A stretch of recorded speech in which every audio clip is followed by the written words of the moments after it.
Picture this. It's midnight. Rain is slicking off of a gargoyle. You see the silhouette of a cape, the pointed ears, the brooding posture. But look closer at the architecture. That's not the Gotham Cathedral. That's Notre Dame. And down on the streets, those aren't falafel stands. Those are swastika flags draped over the Hotel de Ville. It is 1943 occupied Paris. Today, we're running a tactical simulation that breaks every rule of history. We're dropping a non-superpowered vigilante into the meat grinder of World War II. But with a twist, the SS haven't just found the Ark of the Covenant, they've recovered a mother box. Can peak human conditioning in 1940s industrial materials survive against alien-enhanced fascism? To find out, we're grading Batman's survival odds on our tier of survival scale, from S tier, meaning a walk in the park, all the way down to F tier, dead on arrival. Let's drop into the war zone. Section 1. The gear check and the Vichy patrol.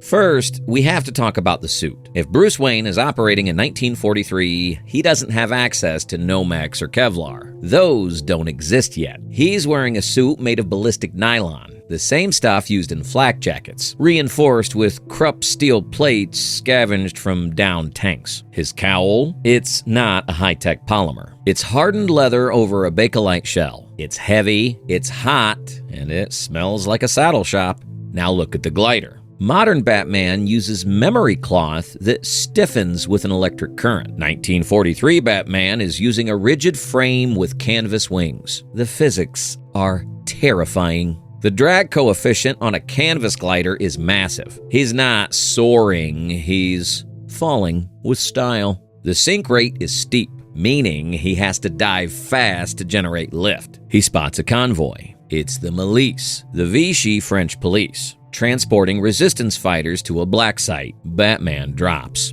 When he hits the ground, the kinetic transfer is brutal. He doesn't have hydraulic servos in his legs to dampen the impact. He has to roll, instantly transferring the momentum into violence. His fighting style isn't the clean martial arts you see in the Justice League cartoons. In 1943, he's using Defendu, the close-quarters combat system developed by William Fairbairn for Allied commandos. It's ugly. It's efficient. It's about breaking bones and gouging eyes. He takes out the driver with a steel-toed boot to the temple. The car swerves into a lamppost. Two officers stumble out. The first pulls a Luger. Batman disarms him with a wrist lock that snaps the radius bone. But the second officer, he doesn't pull a gun. He pulls a device that looks like a flashlight welded to a car battery. Ping! A bolt of red energy vaporizes the cobblestones right where Batman's head was a split second ago. That sound, the ping, is the signature of apocalyptian technology. This isn't a German weapon. It's a crude integration of a parademon blaster. Batman throws a smoke pellet, magnesium and potassium chlorate, and vanishes into the shadows, taking the weapon with him. So where does he land on the tier of survival? We're ranking this encounter as Tier B. Likely survival. Why not higher? Physically, the Vichy police are untrained thugs compared to Batman. He outclasses them in speed, stealth, and brutality. But that weapon changes the math. If that beam hits his steel plate, it doesn't ricochet. It melts through the metal and cooks the flesh underneath. He survives, but the margin for error just vanished. He examines the weapon in the alley. The power cell is etched with a symbol that leads to one place, the Hospital St. Anne. Section 2. The SS Doctor of Fear.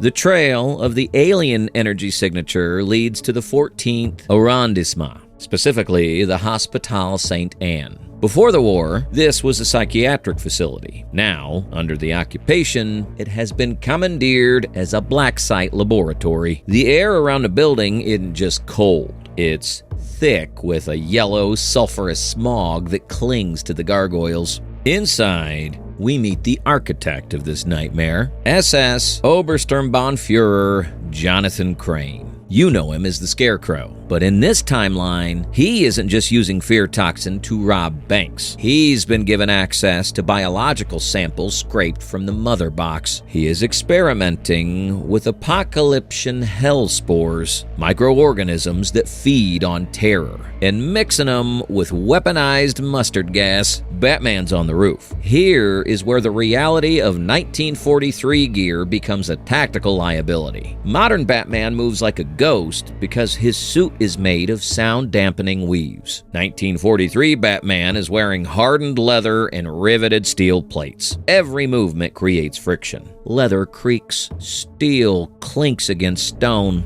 The acoustic signature of a 200-pound man in riot gear is impossible to mask completely. He has to time his movements with the thunder rolling over Paris or the passing trucks below. Stealth isn't magic here. It is rhythm. He breaches the skylight and drops into the operating theater. It's empty. Too empty. Then, the vents hiss. Yellow fog floods the room. Let's break down the chemistry. Standard mustard gas, dichlorophyll sulfide, causes blistering on contact and destroys lung tissue. But Crane has laced this with alien spores that target the amygdala, the brain's fear center. Batman snaps on his gas mask. This isn't the sleek, cowl-integrated rebreather you know. It's a modified M2 service mask with a canister filter. Here is the failure point. Activated charcoal. 1940s filters work by absorption, trapping chemical molecules in the pores of charcoal. But they have a saturation limit. Against standard chlorine gas, they last hours. Against high-density alien spores, the filter clogs in minutes. The breakthrough time, the moment the chemical passes through the filter, is terrifyingly short. In 2024, Batman's cowl has sensors that detect air toxicity and automatically seals the suit. In 1943, his only warning system is the taste of copper in his mouth when the seal fails. Batman hears the intake valve rattle. The charcoal is saturated. He holds his breath, but the gas burns his exposed skin. The hell spores enter through his pores. Suddenly, the room isn't a hospital. It's a burning Gotham. The SS banners on the wall turns into giant laughing bats. His heart rate spikes to 200 beats per minute. Physiologically, he's in anaphylactic shock and a psychotropic fugue state simultaneously. He is drowning in his own fear. He has one option. He reaches into his utility belt, a canvas pouch, not a magnetic strip, and pulls out a metal case. Inside is a glass syringe. It's a crude auto-injector filled with synthesized epinephrine. He doesn't press a button. He has to physically jam the needle through his leather suit and into his thigh muscle. Crack! The glass plunger depresses. The adrenaline hits his heart like a defibrillator. It forces his airways open and overrides the fear response with pure, chemically induced aggression. He smashes through the double doors, stumbling into the fresh air of the courtyard, coughing up yellow bile. We're rating this encounter as Tier C, high risk. Why the drop from Tier B? Because this wasn't a fight he could win with martial arts. The environment itself was the enemy. His 1943 technology failed him. The mask couldn't handle the alien load. He survived, but only because he was willing to risk cardiac arrest with that adrenaline shot. He didn't dominate the scenario, he barely survived it. As his vision clears, he finds a shipping manifest on a loading dock. The gas wasn't being used on prisoners, it was being shipped in tankers, specifically to the Champ de Mars, the base of the Eiffel Tower. Crane isn't just making a weapon, he's making fuel. Section 3. The Parademon Battalion. Batman tracks the shipment to Champ de Mars, the sprawling park at the foot of the Eiffel Tower. Through his binoculars, standard issue Zeiss optics, not digital zoom, he sees the perimeter. The Wehrmacht soldiers guarding the tower aren't wearing standard field gray wool. They're encased in bulky, humming armor that pulses with a faint red light. Wires snake from their backpacks into their rifles. These are the Parademon Battalion. Human soldiers integrated with apocalyptian circuitry. Here's where the physics in 1943 combat shifts from gritty to suicidal. Let's talk ballistics. A standard German infantryman carries a Karabiner 98K firing a 7.92mm Mauser round. That bullet hits with about 4,000 joules of energy. Batman's chest plate, a slab of face-hardened steel, can stop that. It would crack a rib and leave a massive hematoma, but the steel absorbs the kinetic energy and deforms, preventing penetration. He lives. But these soldiers aren't firing lead. They are firing directed energy plasma. The physics of plasma against 1940s armor is a nightmare scenario. When a plasma bolt hits steel, it doesn't just impact. It transfers thermal energy instantly. Steel is a conductor. Batman's suit is leather and metal rivets. If a plasma bolt hits his chest plate, the metal doesn't just get hot. It becomes a branding iron. Modern Batman uses ceramic composites that ablate, meaning they shatter to disperse heat. 1943 Batman is wrapped in conductive materials. One direct hit wouldn't just breach the armor. It would cook him in his own suit like a lobster in a pressure cooker. He can't sneak past a battalion. He needs a tank or the next best thing. From the shadows of the Trocadero, an engine roars. It's not the turbine whine of the tumbler. It's the guttural, choking idle of a supercharged V8. Enter the 1943 Batmobile. It's a modified Cord 812, the one with the famous coffin nose. But Bruce has stripped the interior and reinforced the chassis. Under the hood isn't the stock Lycoming engine. He's crammed in a surplus tank engine. The horsepower to weight ratio is abysmal. The car is heavy, sluggish, and has the turning radius of a school bus. But it has momentum. Batman floors it. The Cord screams across the bridge, smashing through the barricade. The Parademon soldiers open fire. Red plasma splashes against the car's armored hood, melting the paint instantly. The cabin temperature spikes to 120 degrees. Batman isn't fighting. He's driving a blast furnace. He triggers his countermeasures. Not missiles, but thermite pellets. He ejects canisters of iron oxide and aluminum powder out the back. When they ignite, they burn at 4,000 degrees Fahrenheit. The chemical reaction melts the asphalt and the tires of the pursuit vehicle. It's crude, messy, and uncontrollable, but it creates a wall of fire that alien sensors can't penetrate. He crashes the car into the base of the tower and bails out as the vehicle explodes, taking a squad of soldiers with it. We are rating this encounter as Tier D, severe. The odds have plummeted. Why? Because the enemy output now exceeds Batman's defensive capabilities. His armor is obsolete against energy weapons. His vehicle is a death trap. Survival here depended entirely on surprise and sacrificing his biggest asset, the car. He didn't win this fight. He survived the crash. The margin for error is now 0. If he gets hit once, the thermal shock kills him. He is alive, but statistically, he shouldn't be. Section 4. The Spire of Apocalypse. The Eiffel Tower is no longer just a radio transmitter. It's become a tuning fork for a trans-dimensional bridge. The mother box at the summit is vibrating at a frequency that is literally shaking the rivets out of the iron lattice. The objective is simple. Sever the connection before the boom tube stabilizes and brings the main invasion force from Apocalypse to the Champ de Mars. Batman begins the ascent. In Gotham, he'd use a high-tensile motorized winch to zip to the top in seconds. In 1943, that technology is science fiction. He has to climb. The sheer physical exertion of this ascent is a physiological nightmare. The tower is over 300 meters tall. Batman's hauling 50 pounds of waterlogged leather, steel plating, and munitions. We're talking about a continuous vertical climb that burns through glycogen stores in minutes. His heart rate is pinned at 180. Lactic acid floods his quadriceps, screaming for oxygen that the smoky, ozone-filled air cannot provide. This is the lactate threshold, the point where the body produces fatigue toxins faster than it can clear them.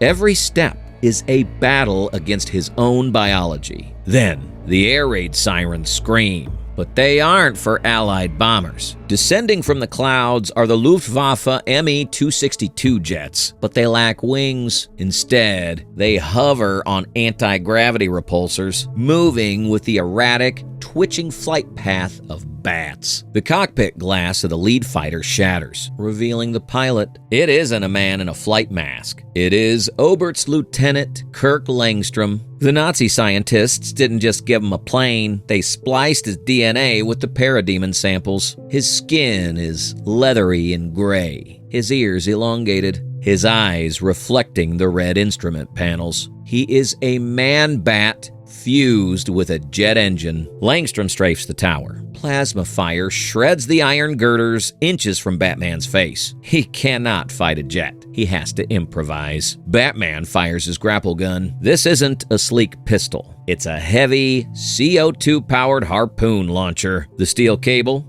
thick, heavy, and non-retractable, snaps around the landing strut of the Langstrom's jet. The plane banks hard. The physics here are lethal. Batman is yanked off the tower. He's now swinging beneath a jet moving at 300 miles per hour. The G-force creates a condition known as G-lock. G-force-induced loss of consciousness. Pilots wear pressurized suits to squeeze blood back into their brains. Batman's wearing loose leather. His capillaries burst. He has to muscle his way up the cable, fighting gravity that feels 5 times stronger than normal, just to plant a magnetic charge on the engine intake. The explosion blows the engine. The jet spirals. Batman cuts the line and crashes onto the observation deck. He reaches the transmitter. There is no computer to hack. It's 1943. The brain of the device is a bank of vacuum tubes the size of artillery shells and alien crystals glowing with heat. He uses a crowbar. He smashes the glass, shattering the delicate filaments inside. The red beam collapses. The hum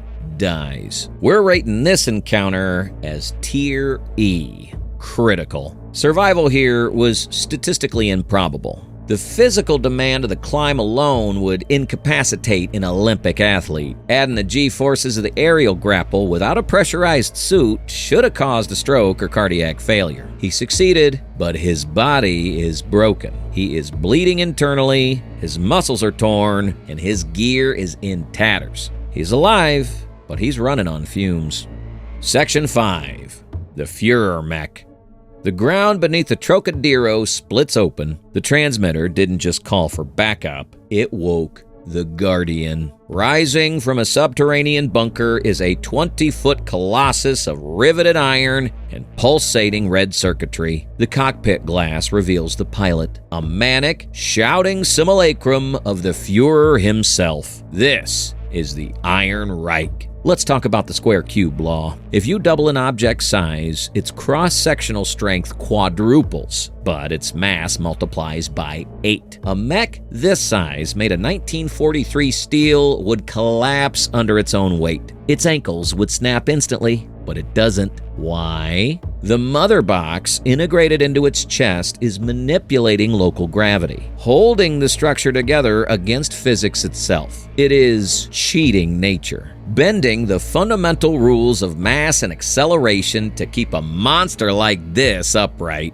Batman is an ant here. The mech raises a hydraulic leg. When it stomps, it delivers force equivalent to a wrecking ball dropped from a skyscraper. The shockwave alone cracks the pavement and sends Batman flying. His leather armor offers 0 protection against 100 tons of crushing force. He cannot punch this. He cannot grapple it. He has to outthink it. He spots the flaw. The alien core generates massive heat, and Nazi engineers solved this with crude 1940s industrial venting. Massive steam exhaust ports on the back. It's a thermal exhaust port, literal and figurative. Batman has 1 card left, a prototype EMP grenade. In 1943, this isn't a microchip. It's a volatile fission battery overload in a lead casing. To work, it needs to be detonated inside the magnetic shielding. He has to get within arm's reach of the core. This isn't a clean sci-fi pulse. It's a dirty, dangerous radiological burst. Using it at this range is practically a suicide mission. He's trading long-term health for immediate survival, exposing himself to lethal radiation just to kill the machine. He sprints, The mech swings a massive steel fist. Batman slides under the blow, the wind pressure nearly rupturing his eardrums. He scrambles up the cooling grate, the heat melting the soles of his boots. The smell of ozone and burning bakelite is overpowering. The mother box pings in distress. He jams the grenade into the vent and dives. The blast isn't fiery. It's a silent, blue pulse of ionization. The gravity field fails. Physics rushes back in. The square cube law takes its toll instantly. The mech's legs buckle under the sudden return of its own weight. It collapses into a heap of twisted Krupp steel. We're rating this as Tier F. Miracle required. Survival probability was less than 1%. Physics dictated he should have died from the shockwave, the heat, or the fall. He survived only because the enemy's engineering relied on a single point of failure. The war continues. Batman stands over the smoking wreckage. The alien threat is neutralized, but the swastikas still hang over Paris. The mission is over, but the war is not. Technology changes the lethality of war, but it doesn't change the soldier. The fight continues.